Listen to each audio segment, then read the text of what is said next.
Imagina esto. Estás en una sala llena de personas. Nadie te atacó, nadie te criticó. Y aún así, algo dentro de ti te obliga a bajar la mirada. Esa fuerza invisible tiene nombre y está dominando millones de vidas sin que nadie lo perciba. Durante años, evitamos ciertas conversaciones, ciertas oportunidades, ciertas miradas, no por miedo al fracaso, sino porque cargamos una sensación profundamente vergonzosa de no merecer. Él era inteligente, talentoso, tenía todo para triunfar.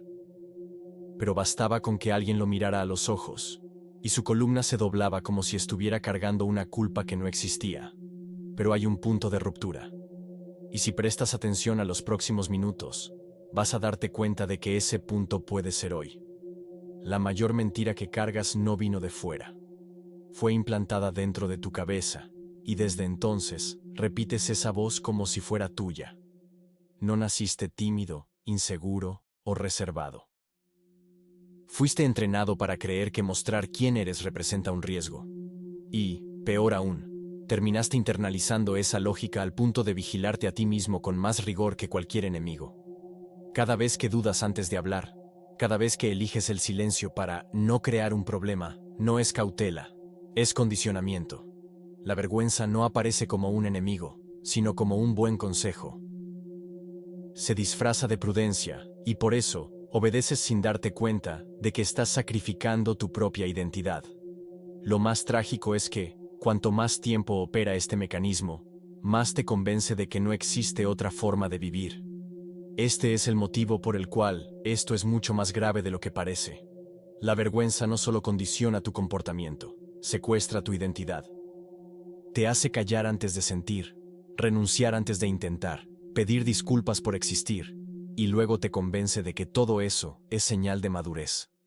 Cuanto más te adaptas, más te domina. No es un malestar emocional, es un sistema de control psicológico que te convierte en cómplice de tu propia anulación. La mayoría nunca se da cuenta, porque se ha vuelto un hábito obedecer. Y es exactamente por eso que este vídeo va a impactarte. Porque, a partir de ahora, cada vez que esa voz intente corregirte, vas a notar que no te pertenece. Y cuando eso ocurra, aquello que llamas vergüenza dejará de ser un límite y pasará a ser el primer indicio de que llegó la hora de romper.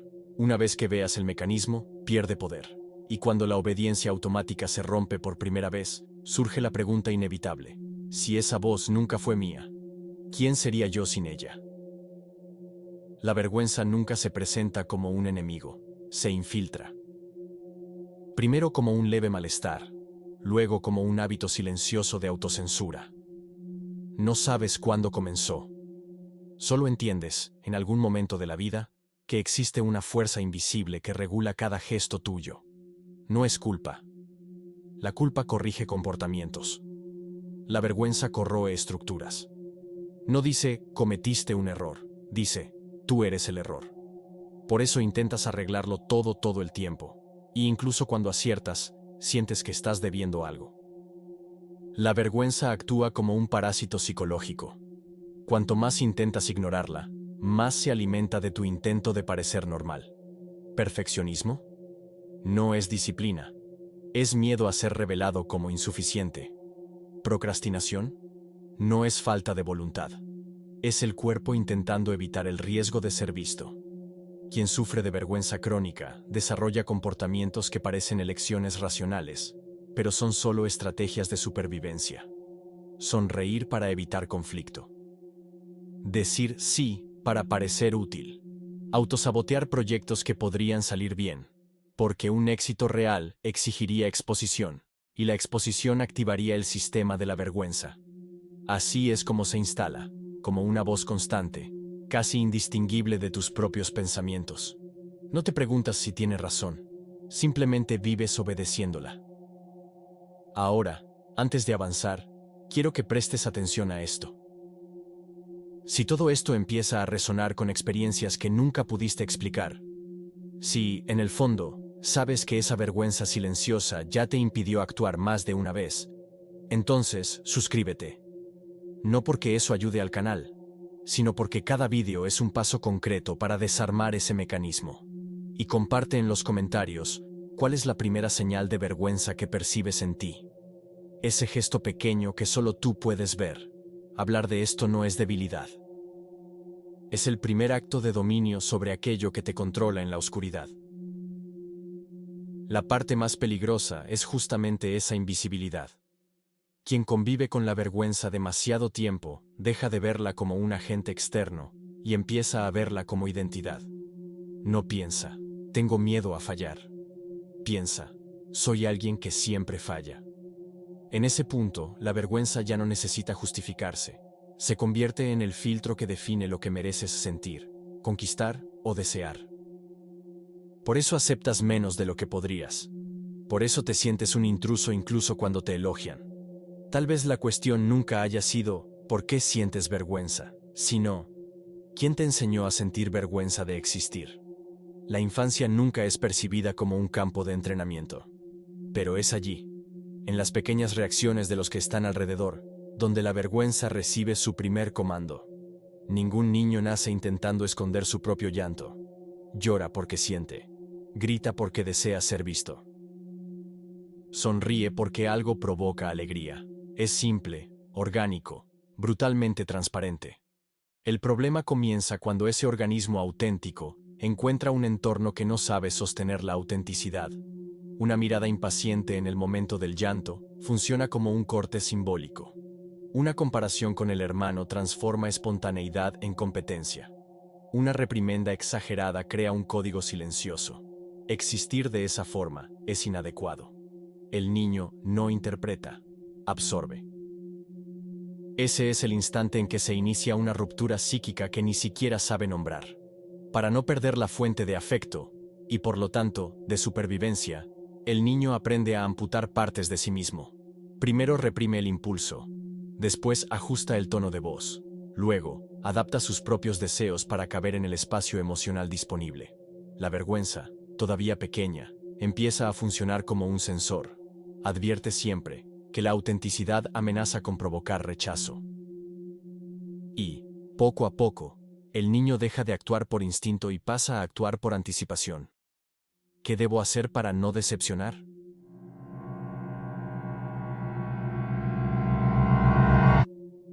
Lo que parece adaptación es, en realidad, el nacimiento de una máscara.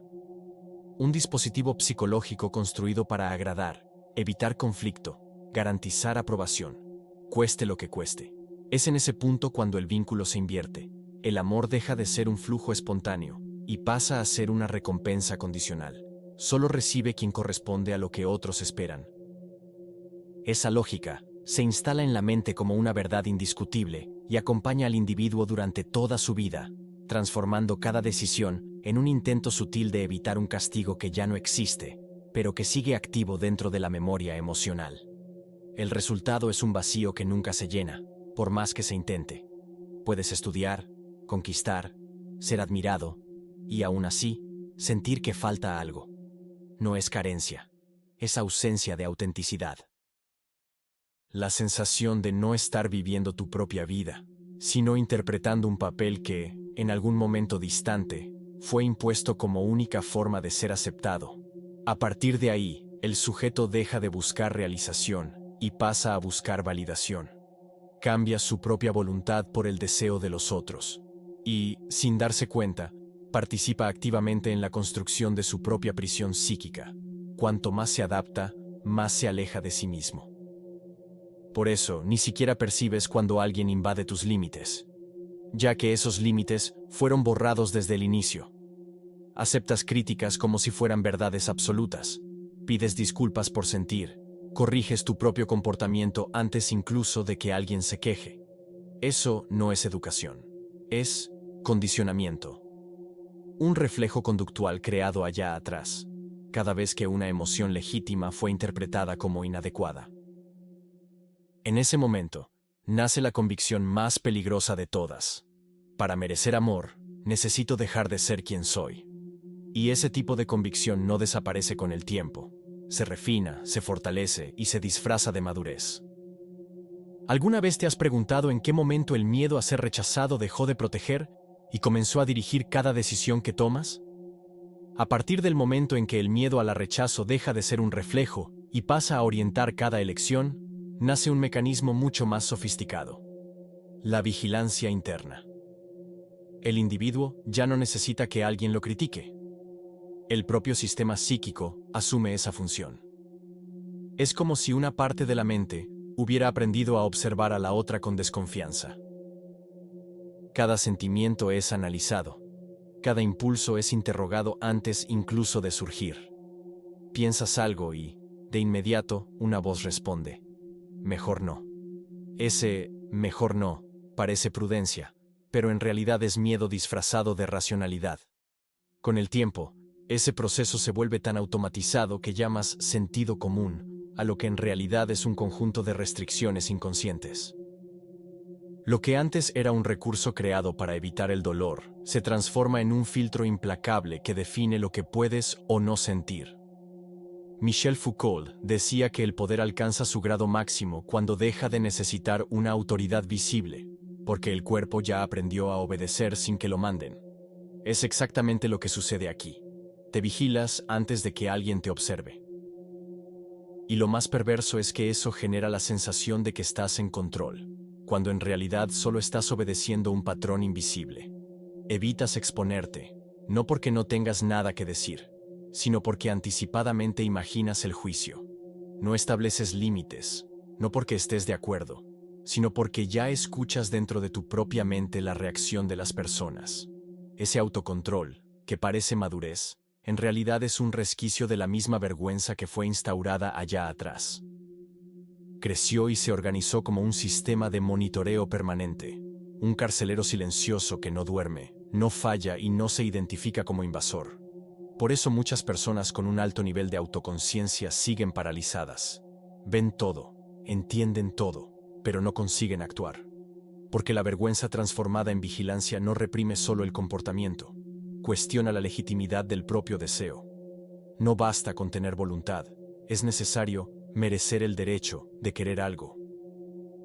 Y como la lógica de la vergüenza siempre encuentra una falla, nadie nunca merece lo suficiente.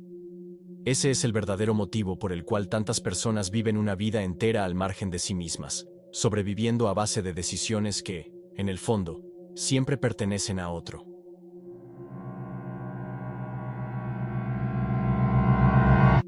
Lo más aterrador es que este proceso funciona tan bien, que quien está preso comienza a defender su propio sistema. Justifica cada renuncia con argumentos sofisticados. No es el momento. Necesito ser realista. Esto no es para mí. Y llama madurez a lo que es simplemente obediencia disfrazada de lucidez. Así, el prisionero pasa a vigilar a otros prisioneros, y la prisión se perpetúa sin que nadie cuestione su existencia. La prisión se sostiene en el silencio, pero existen señales, casi imperceptibles, que denuncian que sigue operando. Las señales de vergüenza rara vez aparecen como algo grandioso. Se esconden en las pequeñas concesiones diarias que parecen inocentes, pero van corroyendo, poco a poco, cualquier posibilidad de autenticidad. Dices, da igual, cuando en realidad querías algo específico. Evitas expresar una opinión porque imaginas que alguien se va a reír. Finges que no te importa algo que, por dentro, te está destruyendo. No es diplomacia, es miedo a ser visto. Son gestos pequeños, sutiles, casi imperceptibles, pero llevan la misma lógica. Si muestro quién soy, voy a perder. Muchas personas llaman a esto humildad. En realidad, es solo un reflejo condicionado. Reducirse preventivamente para no despertar la mirada ajena. La vergüenza se revela en forma de autodepreciación disfrazada de realismo. Ese no soy tan bueno. Hay gente mucho mejor. No quiero llamar la atención. Parecen frases inocentes. En realidad, son mantras destructivos que refuerzan la creencia de que la propia existencia debe suavizarse para no incomodar. Los comportamientos de autosabotaje siguen el mismo patrón. Procrastinación, perfeccionismo, vicios, aislamiento social. Nada de eso es falta de fuerza de voluntad. Son sistemas de defensa sofisticados, creados para impedir que te expongas. Si no entregas el proyecto, no corres el riesgo de ser ridiculizado. Si nunca terminas, nadie podrá juzgar el resultado. Si te intoxicas con distracciones, evitas el silencio. Y en el silencio, esa voz regresa. Así es como la vergüenza se esconde, en forma de elecciones que parecen triviales, pero contienen un miedo profundo a ser rechazado. Lo más perverso es que este patrón no aparece solo en los grandes movimientos de la vida. Se infiltra en detalles que la mayoría ni siquiera percibe. La forma en que corriges tu postura cuando alguien entra en la sala. La manera en que reformulas una frase a mitad de una conversación para no sonar ingenuo. La forma automática de reírte de chistes que ni siquiera te parecieron graciosos. Ninguno de esos gestos es espontáneo. Todos son ajustes hechos para permanecer invisible, para protegerte de una posible reprobación que ni siquiera llegó a ocurrir. Eso explica por qué tanta gente vive criticando a los demás. Quien carga vergüenza, proyecta. Ataca al otro para silenciar, aunque sea por unos instantes, aquello que odia en sí mismo. No es maldad, es un intento desesperado de anestesiar un malestar interno que no ha sido nombrado. Cuanto mayor es la autocrítica, mayor la necesidad de criticar al mundo. Es una dinámica de supervivencia, disminuir al otro para no sentirse tan expuesto.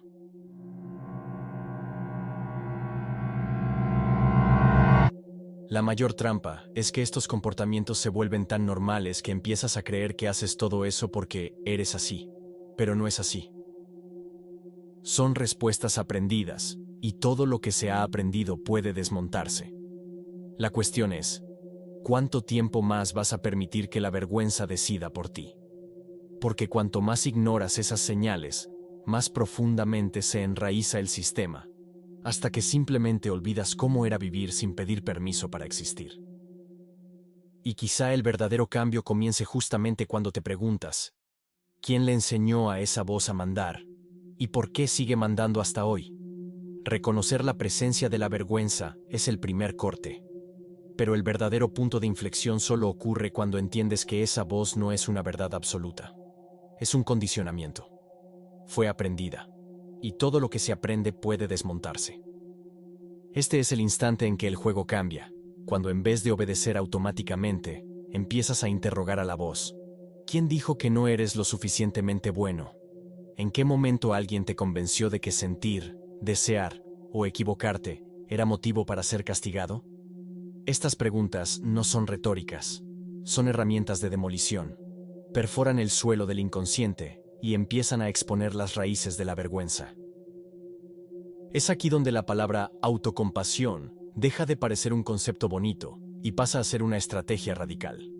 Porque autocompasión no es mentirse a uno mismo, no es decir todo está bien cuando no lo está. Es mirar aquello que duele y reconocer que duele, sin transformar ese dolor en una sentencia de identidad.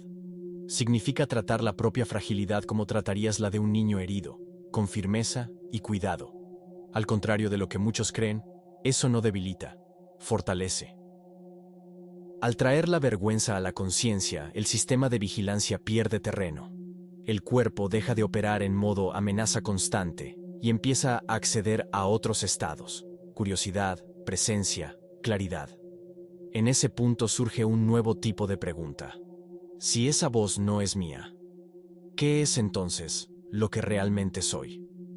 Esta pregunta no tiene una respuesta inmediata, pero abre un espacio. Y ese espacio es la condición para que la autenticidad regrese.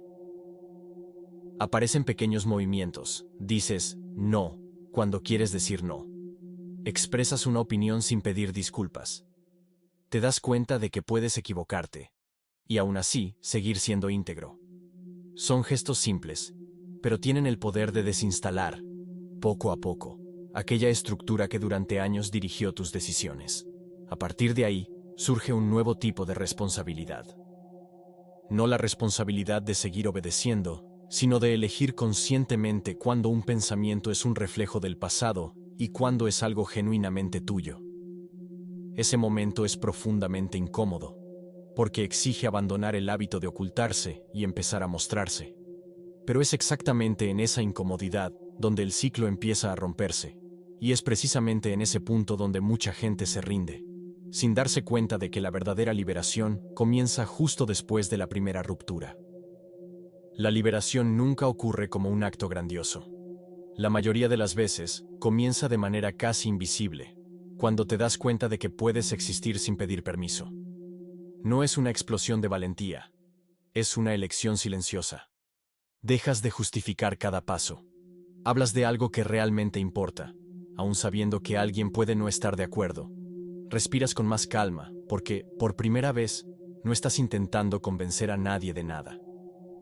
Es un movimiento interno tan sutil que desde fuera casi nada cambia, pero por dentro, aquella estructura rígida empieza a ceder.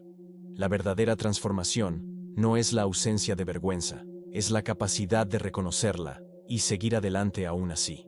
Todavía intenta argumentar, cuestionar, rebajar, pero ahora hay una conciencia que observa y decide. Escuchas aquella frase antigua, no te expongas, te van a juzgar, y respondes con otra más lúcida, pueden juzgarme, y seguiré siendo quien soy. Ese es el punto en que la vigilancia pierde autoridad. Cada acto de expresión honesta debilita al juez interno. Cada deseo asumido desmonta otro bloque de la prisión. La autenticidad deja de ser un riesgo y empieza a ser una forma de honra. Algunos llaman a esto ser fiel a uno mismo. En realidad es algo aún más preciso. Recuperar el derecho de existir con imperfección. Solo cuando la idea de error deja de cargar el peso del castigo es posible crear, explorar, conectarse de verdad. Porque la libertad no es hacer lo que quieres. Libertad es no estar gobernado por el miedo a ser quien eres. Y eso no ocurre de una vez. Ocurre en pequeñas rupturas. Un no dicho con firmeza. Un silencio preservado. Un deseo admitido en voz alta.